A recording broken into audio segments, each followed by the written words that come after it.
কালকে হাতির উপর আক্রমণ কিন্তু বিচ্ছিন্ন কোনো ঘটনা নয়। এর আগে চট্টগ্রাম রিকশাচালক আক্রমণ করেছিল, এখন হাতির উপর আক্রমণ। আমি বলতে চাই এটা একটি বৃহৎ চক্রান্তের ক্ষুদ্র একটি অংশ। সে আমার সন্তান সমতুল্য।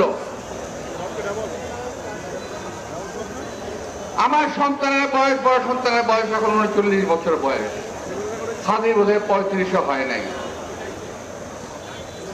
স্নেহতুল্য, স্নেহভাজন এই ছেলের উপরে আঘাত করাতে আমি মানসিকভাবেও অত্যন্ত বেশি ক্ষতিগ্রস্ত হয়েছি। গতকাল শান্ত থেকেছি, নীরব থেকেছি, কিন্তু ওই মুহূর্তে যদি আমার নির্দেশনা পেত তাহলে তোমাদেরকে তুলে ধরা করতে আমাদের ছেলেরা দেওয়া। কিন্তু ওরা ছিল কয়েকজন। কিন্তু সবচেয়ে ইন্টারেস্টিং বিষয় হলো 150 থেকে 200 ছেলে, এরা কেউ হাদির সমর্থক নয়। 17 বছর আন্দোলনের পর আমরা কথা বলার অধিকার আদায় করেছি। আপনারা স্বাধীন সংবাদ পরিবেশন করতে পারছেন। দয়া করে জাতির এই ক্রান্তি লগ্নে আপনাদের বক্তব্যগুলো এবং অনুসন্ধিৎস যে সাংবাদিকতা তা আপনারা যথাযথভাবে পালন করবেন বলে আমি আন্তরিকভাবে অনুরোধ জানাচ্ছি।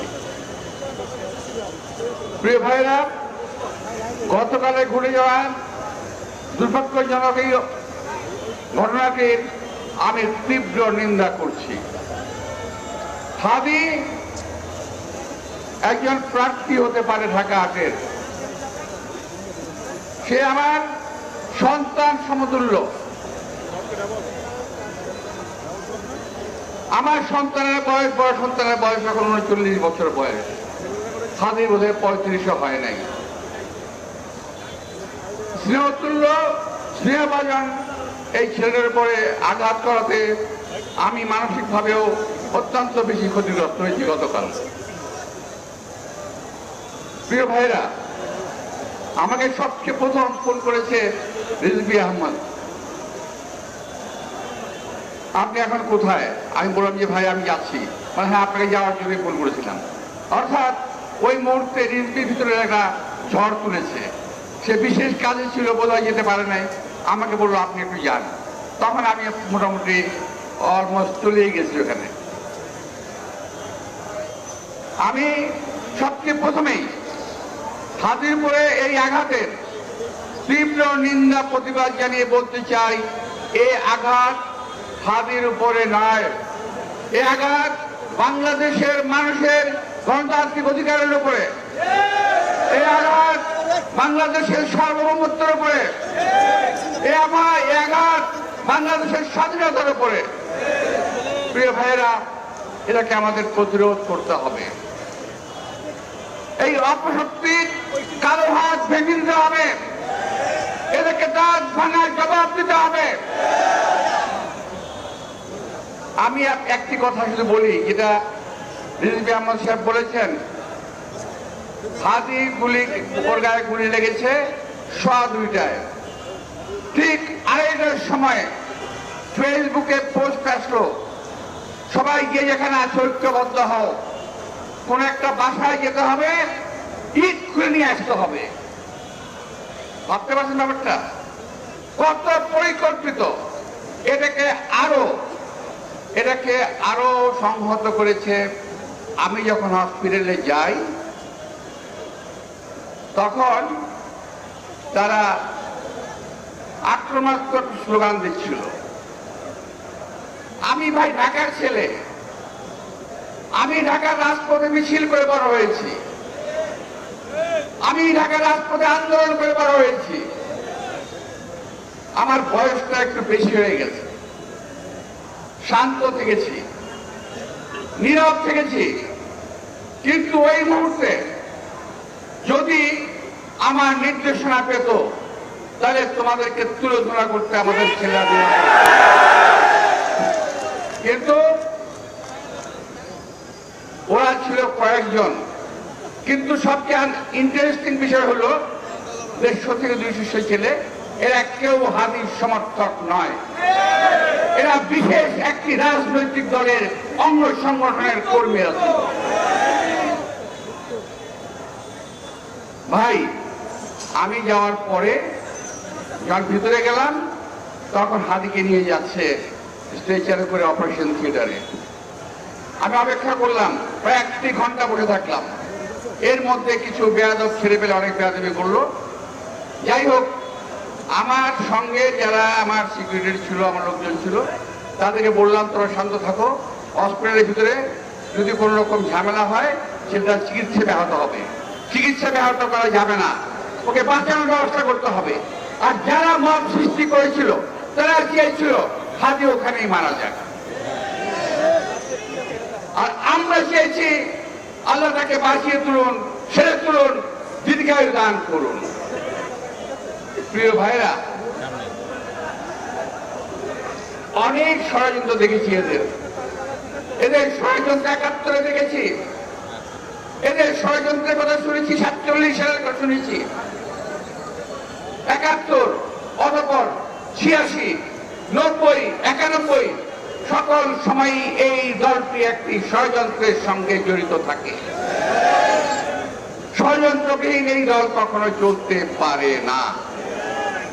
ভাই, একজন লোক গুলি খেয়েছে, যেই হোক, আমরা মুসলমান, আমরা কোন সময় কোনো আহত কিংবা অসুস্থ ব্যক্তির মৃত্যু কামনা করতে পারি না, আমরা করতে চাই না, আমরা করি না। কিন্তু যারা নাকি মুসলমান লেবাসধারী, তারা একটি ছেলের মৃত্যু কামনা করছে বারবার, ফেসবুকে স্ট্যাটাসে তারা দিয়েছে। ওখানে যে 100 ছেলে ছিল, তারা কারা? পরবর্তীতে প্রায় 100 থেকে 150 মোটরসাইকেল নিয়ে ওখানে তারা একটা মব তন্ত্রে কায়েম করার চেষ্টা করেছিল। যাই হোক, আমি ওখান থেকে চলে আসি। ওরা ভেবেছিল ওদের ধমক ঠামক দেখলে পরে বোধহয় আমরা লেজ গুটিয়ে পালিয়ে যাব। প্রিয় ভাইরা, আমাদের নেতা কর্মীরা অত্যন্ত ধৈর্যশীল এবং সাহসী ভূমিকা রেখেছিল। কালকে যারা ছিল তাদের সবাইকে আমি আন্তরিক ধন্যবাদ জানাবো।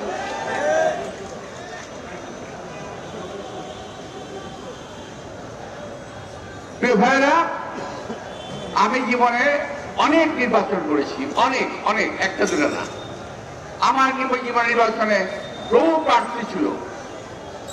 আমি যখন ৭৭ সালে কমিশন নির্বাচন করি, তখন ছিল 11 জন প্রার্থী।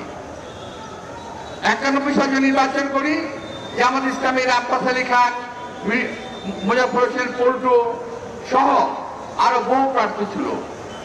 আমরা একে অপরের সঙ্গে কোলাকুলি করে, একে অপরের বাসায় খাওয়া দাওয়া করে আমরা ভিন্নভাবে নিজের রাজনৈতিক প্রচারণা চালিয়েছি। হাদি যদি চাইতো, তাকে আমি আমার সকল রকম সাহায্য সহযোগিতা হাত প্রসারিত করতাম, কিন্তু সেটা সে চায় নাই। যাই হোক, হাদির উপরে আক্রমণ, আমি আগে বলেছি, এটা গণতন্ত্রের উপর আক্রমণ। এবং জীবনে কোনো রেকর্ড নাই যে আমরা প্রার্থীরা কখনো মারামারি করেছি। রেকর্ড আছে আওয়ামী লীগের, রেকর্ড আছে ওই একটা অপশক্তির, যারা নাকি বরাবর একটা ফায়দা লওয়ার চেষ্টা করে, খোলা পানিতে মাছ শিকার করার চেষ্টা করে। প্রিয় ভাইরা, মিছিল পূর্বে সমাবেশে আমি বক্তব্য লম্বা করতে চাই না। আমি চাই আসল ঘটনা বেরিয়ে আসুক, আসল দুর্বৃত্তরা সাজা পাক, এই দেশে মানুষের সামনে বিশেষ একটা রাজনৈতিক দলের মুখোশ উন্মোচিত হোক, এটি আমি চাই। আমি হাদির দীর্ঘায়ু এবং সুস্থতা কামনা করে আবার যখন তাকে আমরা নির্বাচনের মাঠে আমরা দেখতে চাই। ভোট, নির্বাচনে জয়লাভ পরাজয় আল্লাহ তাআলা নির্ধারণ করে রেখেছেন, এটা আমার নির্ধারিত বিষয় নয়। আমার কাজ করার কথা আমি করবো, ফল দেওয়ার মালিক আল্লাহ তাআলা। একইভাবে যেটা সকলে বিশ্বাস করে, আমিও বিশ্বাস করি। তাই হাদিকে কখনো প্রতিদ্বন্দ্বী ভাবি না, আমি ভাবি আমার শ্রেষ্ঠ হাদি আমার প্রতিযোগী, প্রতিদ্বন্দ্বী নয়। ও আমার প্রতিযোগী, প্রতিদ্বন্দ্বী নয়, আমার শত্রু নয়, বরং রাজপথের একজন আমারই মতো লড়াকু সৈনিক। হাদির বয়সে আমরাও রাজপথে লড়াই করেছি, আমরা এখন রাজপথে লড়াই করি। আমার যে সজলে লড়াই করে তাদেরকে আমরা সাহায্য করি। আসুন, এই সময় মুক্তিযুদ্ধের সময় ৭১ সালে যে কঠিন সময় আমরা পার করেছি, আজকে ২০২৫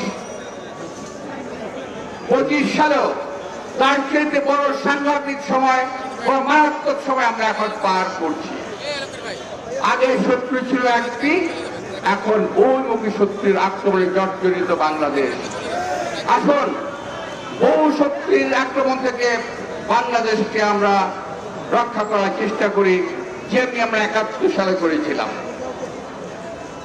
আর যারা গোলাবাহিনীকে মাছ শিকার করার চেষ্টা করছেন, দয়া করে সাবধান হয়ে যান, দয়া করে সাবধান হন, নইলে এই দেশের জনগণ কিন্তু আপনাদেরকে মাফ করবে না।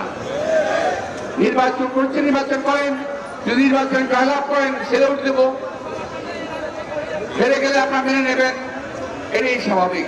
কিন্তু তার আগেই নির্বাচনকে বন্ধ করার। আরেকটি কথা, কালকে হাতের উপর আক্রমণ কিন্তু বিচ্ছিন্ন কোনো ঘটনা নয়। এর আগে চট্টগ্রাম রিকশাচালক আক্রমণ করেছিল, এখন হাতের উপর আক্রমণ। আমি বলতে চাই, এটা একটি বৃহৎ চক্রান্তের ছোট্ট একটি অংশ, চক্রান্তের আরো ষড়যন্ত্র প্রকাশ পাবে ইনশাআল্লাহ।